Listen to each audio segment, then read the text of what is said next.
part 2. I haven't named this chapter. I don't even know what chapter it is. Most important election of our lifetime in a little over a week, folks. So the baby boomers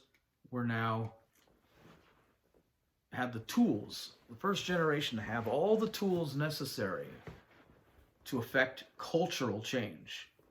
Politics is affected by culture because culture is upstream from politics. And now they had a large number of people, not all of them, but enough of them, who had been indoctrinated through the schools, who had all the tools necessary and all the access to all the megaphones in the culture. And they marched.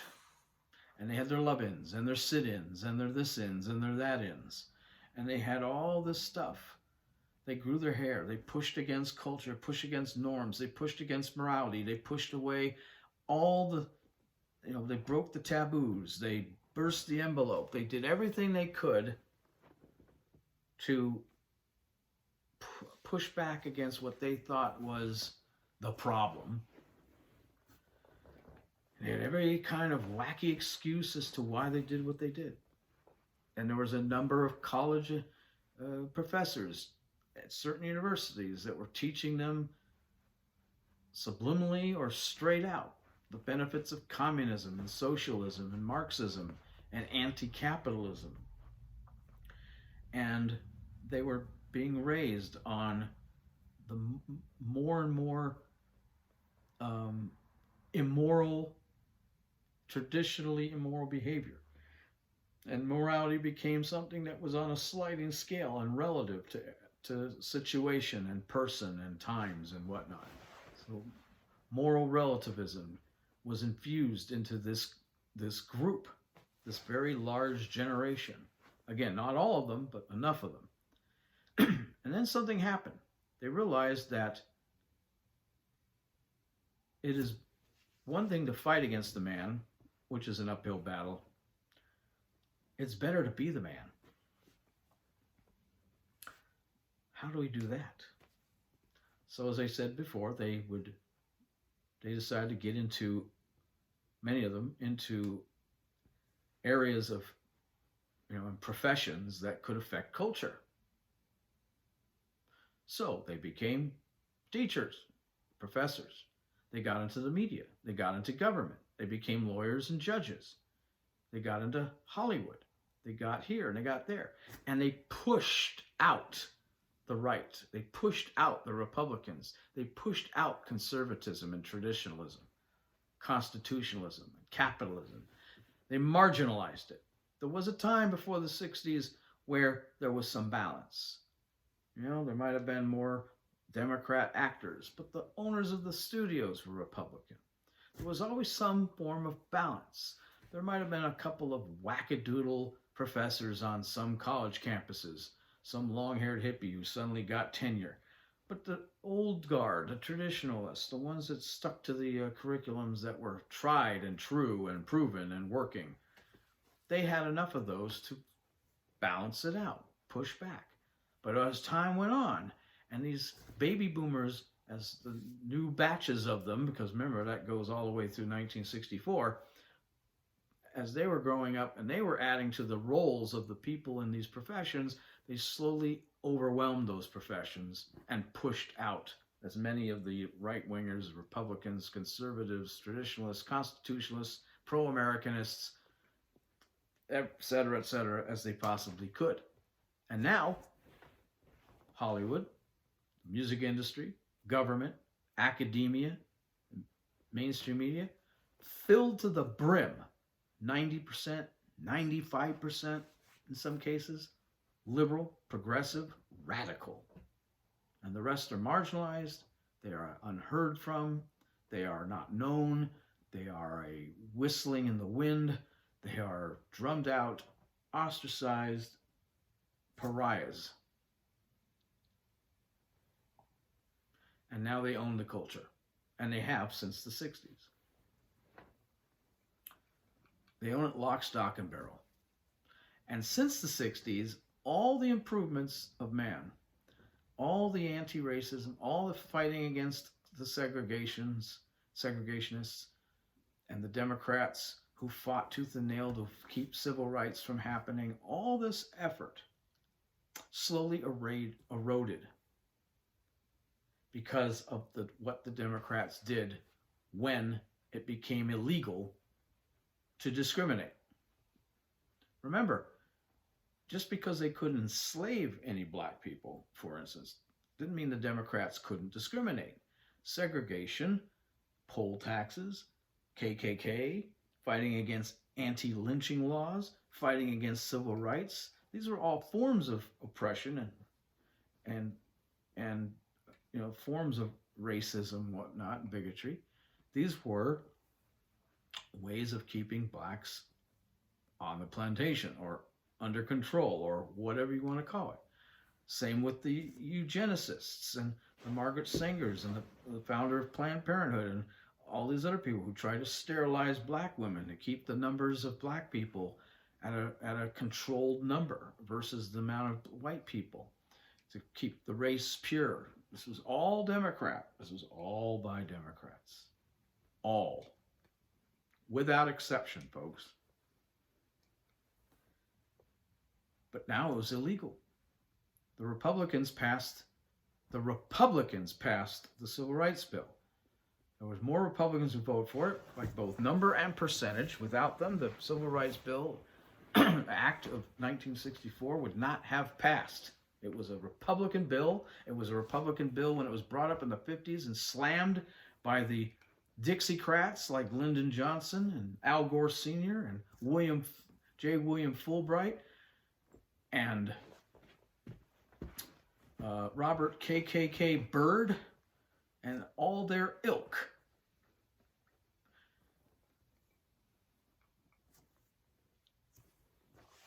Now it was illegal. Now what do? We're Democrats, we're progressives, we hate black people, or at least we don't want them around us. We want to control them. We always have. This is always what we've been. We have not changed. We didn't suddenly, there's a civil rights bill. Okay, I guess we suddenly don't hate blacks anymore. Hug. No. They want to complain. They try to pull this lie about the big switch. The only big switch that occurred in the 60s was that Democrats went from not pretending they hated blacks when they're just segregationist actions and their anti-civil rights actions, to pretending they liked them, pretending they cared about them. And so that big switch, that big con, that lie led to the next stage.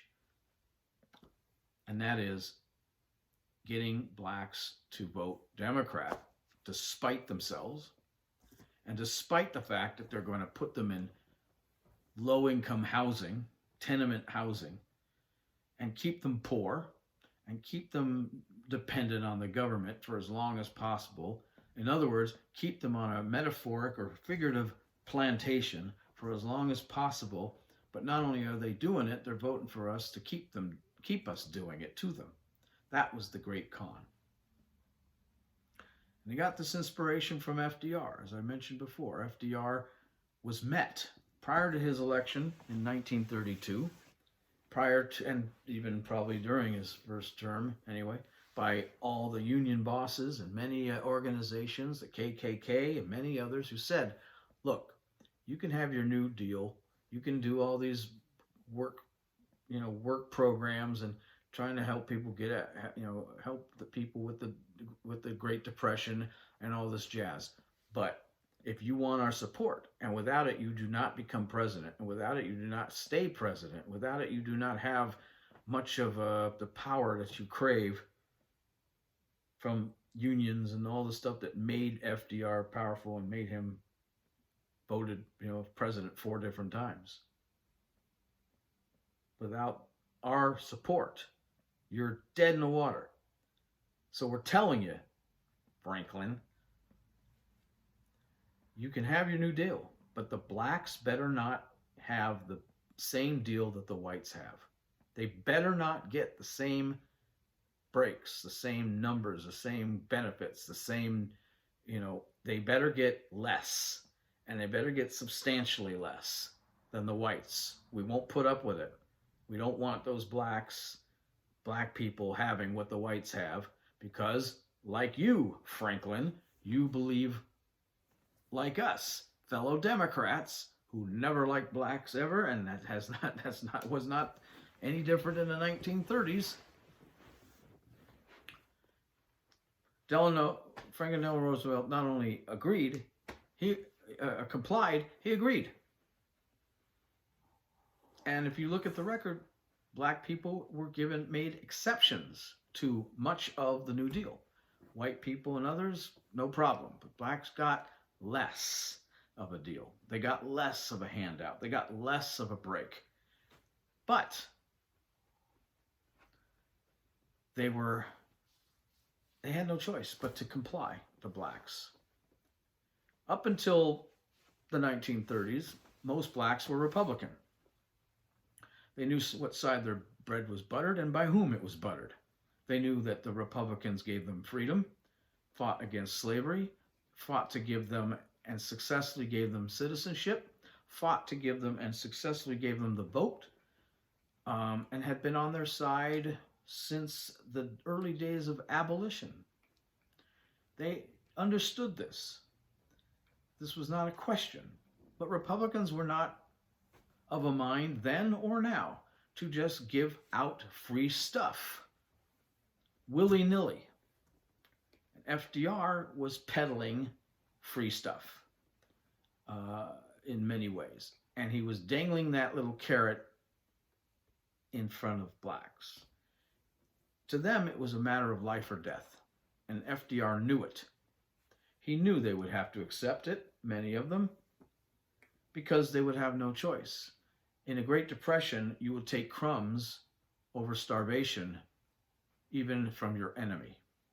And make no mistake, the Democrat Party was the enemy to blacks. Most blacks understood who the Democrats were, understood what they had done historically to them and continued to do, and continued to what they were continuing to fight for or against with regard to them. They knew. But they also knew the reality of the situation is a Democrat was in charge, a Democrat was holding the purse strings, and a Democrat was offering crumbs in a world that was giving them nothing. This wasn't having to do with the few successful and well-off blacks that might have existed. We're talking about the vast majority who happened to be poor. And so, in 1932, Hoover versus Roosevelt, 70% of blacks voted Republican. And then FDR gave all this stuff away, and by 1936, the next presidential election, 70% of the blacks voted Democrat. Or nearly that. Major change. They had no choice. They had to survive. Fast forward to the 60s, and the still black-hating president, Lyndon Baines Johnson, who fought against civil rights until he saw the handwriting on the wall and wanted to be on the right side of history, but still believed in anti-civil rights and didn't care a whit about black people, and was caught on tape saying as much, for all intents and purposes, had another trick up his sleeve. Let's use the FDR model, but this time it's a little different. The blacks did have a choice. So what's going to make them take my free candy? The con. The con is that, yes, you're in bed with the Democrats once again, as we try to increase the number of blacks voting Democrat by giving them free stuff again, the low expectations of the Democrat Party with regard to blacks, the soft bigotry of the low expectations still existed. But this time, for them to vote Democrat, they used the scare tactics. FDR didn't have to say the Republicans will starve you, because everyone knew the Republicans weren't giving away free shit and they weren't in charge. They couldn't have given it away if they wanted to. And that wasn't any different in the 60s. Not the Republican way. We want people to work their way to success so they can stand on their own 2 feet, not be handed stuff that they don't appreciate and take for granted, and can never, therefore, ever stand on their own 2 feet. It's a, it's a, a pathway to doom. It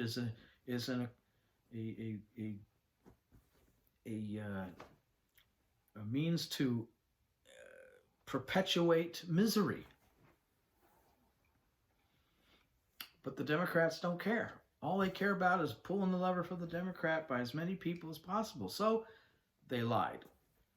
They said Republicans were now Democrats and Democrats were now Republicans. They tried to pull the big switch. They tried to say that the Republicans would kill them, that they didn't care about them, that they were this and that. And they used certain little out of context things that went on in current events and in the past by use of revisionist history to get away with it and to convince just enough blacks, another small percentage of blacks, that the Republicans were not doing anything in their best interest. And they were added to the rolls of Democrat voters and have been that way now at around an average of 80+% ever since then.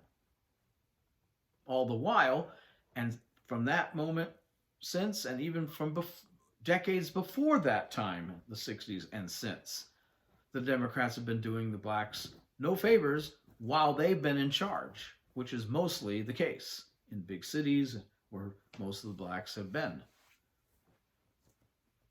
And other places too. The stories, the anecdotal evidence, the documentation, the data is overwhelming how poor the blacks have been doing in all cultural indicators, negative cultural indicators, since the Democrats had taken over the culture. All the gains, all the momentum to assimilate, to become a part of a non-hyphenated American culture has been blown apart. Segregation is now preferred, not just by Democrats, but they've even convinced the blacks that that's the way to do it. They've been lied to for so long. It is not systemic racism. It is systemic fear that the Democrats have instilled into almost every black person in certain parts of this country, against anything to do with the right or Republicans or conservatives. They're grown up and they're taught this. They're taught this in school. They're taught this at home. They're taught this by their black leaders. They're taught this in their religious institutions. They're taught this by teachers. They're taught this by the media, by Hollywood, by music, everywhere. They are inundated with fear and fear-mongering against anything to the right of radicalism. That is their only salvation. And the Democrats are the only party that will keep them alive, not successful, not make them wealthy, not make them happy, not that it's the government's job to make anyone happy. You should pursue your own happiness, but you know what I mean. Not anything but status quo, which is still a crumb, which is better than starvation. The same crumbs that FDR was promoting in a different fashion. That you get to keep what you have. Mine, mine, mine, mine, mine.